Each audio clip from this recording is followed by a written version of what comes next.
Green.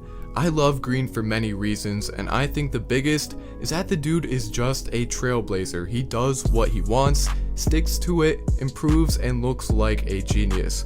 Green made an unprecedented move by joining the NBA G League Ignite squad, and most of the stocks of other players on the Ignite team dipped as the year progressed, but Green never folded and continued to make his push, and took it upon himself to prove why he should have been the #1 pick this season in the NBA Summer League, as he outscored Cade Cunningham in their duel against one another, and he didn't appear at all nervous during that matchup. I know this is just a Summer League, and just 2 games isn't enough for me to be convinced that Green's shot is less inconsistent than it was during the G League season, but as I've mentioned before, if he gets his 3-point shot falling consistently, then his chance of becoming a superstar in this league is very high. The shooting guard position is currently at a weird spot in the NBA. It's a bit difficult to assert yourself as a superstar in the league at that position than it is at the point guard spot. James Harden and Luka Doncic may be considered by some as shooting guards, but their playmaking load and ball handling dependence for their team indicates to me that they're more so point guards than anything.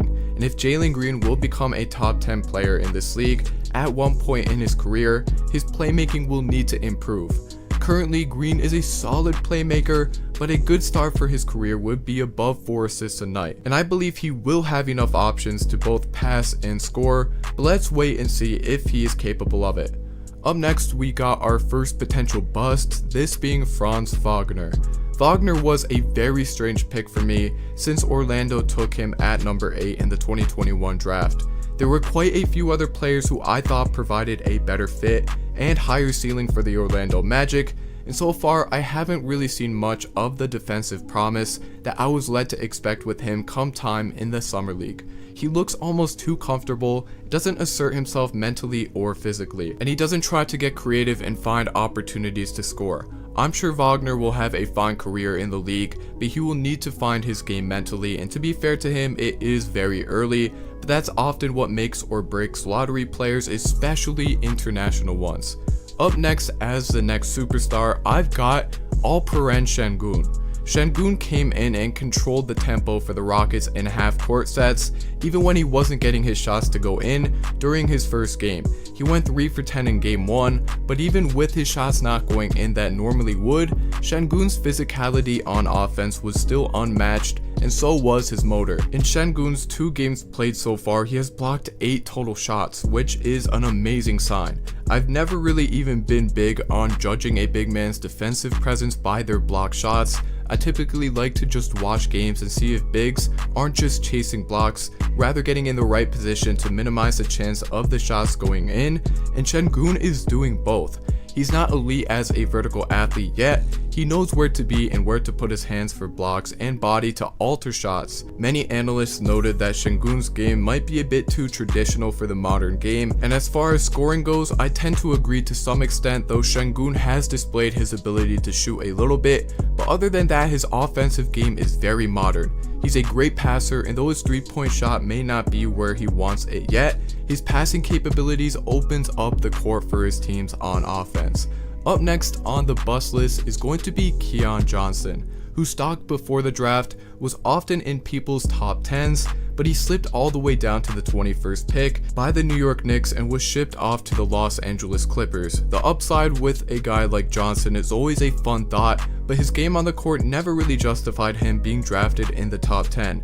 He wasn't a great shooter, nor was he a playmaker or really a gifted player mentally, but the physicals are off the charts for a guy like Johnson. He just hasn't made it work just yet in the Summer League. His barely over 20% field goal percentage is not at all promising, and especially his 3-point shot will need to improve, seeing as he is not yet enough of a ball handler or playmaker to play the one. So, what will make him stick in the league? Well, as mentioned, he is athletic, has some tools, and shows flashes of potential, and is known to be quite competitive. So, let's hope that his competitiveness drives him to improve on his 3-pointer, playmaking skills, and ball handling.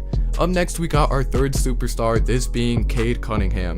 I left him for the last superstar slot, as if he isn't just the most obvious choice to become a superstar in this league. I say that although Jalen has looked slightly better in the summer league so far, but I think it comes down to Cade not really having a big man on the court to ease pressure off of him, just a guy to dump it down to, as Green has had. But otherwise, Cade has looked amazing as a shooter, has shown the ability to control the pace of the game as he attacks the cup. His playmaking hasn't really been displayed yet, but I think it's because Cade is so unselfish that he doesn't feel like he needs to hold the ball. But once it's time for actual NBA action, Cade knows that the ball being in his hands is what is best for his team, and we'll see the numbers skyrocket once that comes. Finally, we have one last bust, and I'm going to replace it with a fourth superstar that goes to Jalen Suggs. I'm sorry to disappoint you guys, but the title wouldn't work as much if I had 4 superstars and 2 busts. But on to Suggs here. The energy is what I like the most about his game, and like Cade, Suggs has only tapped into his potential as a playmaker so far in this summer league. He's scoring well enough from the floor and really knocking down his 3-point shots. His shot has definitely translated to the NBA level, a concern that a few scouts had with his game. But I'm glad it's working out for Orlando, even though it may be a 4th young point guard with a lot of promise on the roster.